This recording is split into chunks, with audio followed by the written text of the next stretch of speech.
So Archie is one of the most popular mixed games with people who like these crazy carnival-esque games. But it seems like the old school kind of horse-ish mixed game players don't really care for it. And that's because it's a lot of action. There's probably the least amount of information available.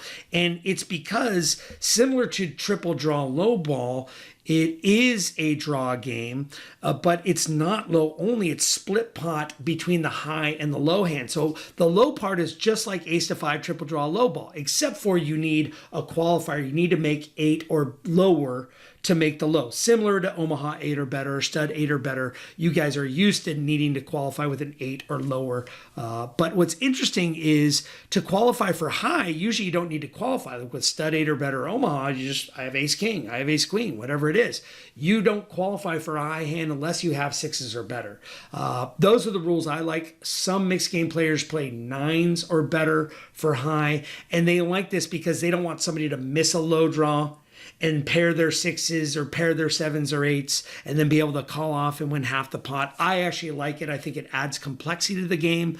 If somebody wants to call off with a miss low, so be it. I think that stimulates action. And also with the 9s or better, if somebody bluff bets, there's no qualifier, and somebody else calls with no qualifier, you just chop the pot. But with 6s or better, if there's a bet and a call, whoever actually has the highest hand at that point, like ace 6 or ace 7, that would win the pot.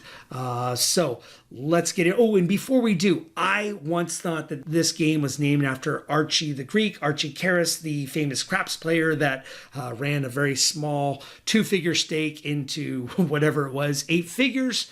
But I was told, no, that's not the case. It's this. There was a gentleman named Archie in Phoenix with that mixed game crew that loved this game, and they named it after him. And that was verified for me a couple times over. So let's get into a hand of Archie. So again, we're assuming everybody already bet with the pre-flop betting. And even though it's a draw game, people do refer to this as the flop, the first draw.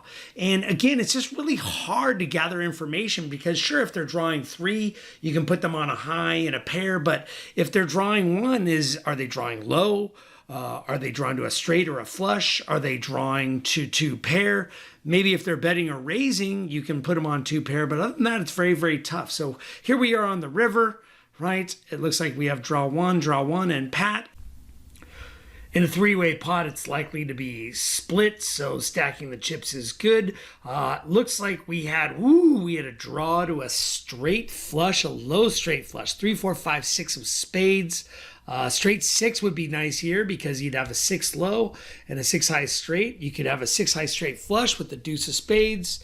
Instead, he got a 6. Just enough to call. Maybe took a little too much heat to call, but so be it. Needless to say, he's going to lose to the kings and jacks 2 pair. Kicker doesn't really matter. This isn't Hold'em or Omaha where there's a shared card. So a high 2 pair is nice.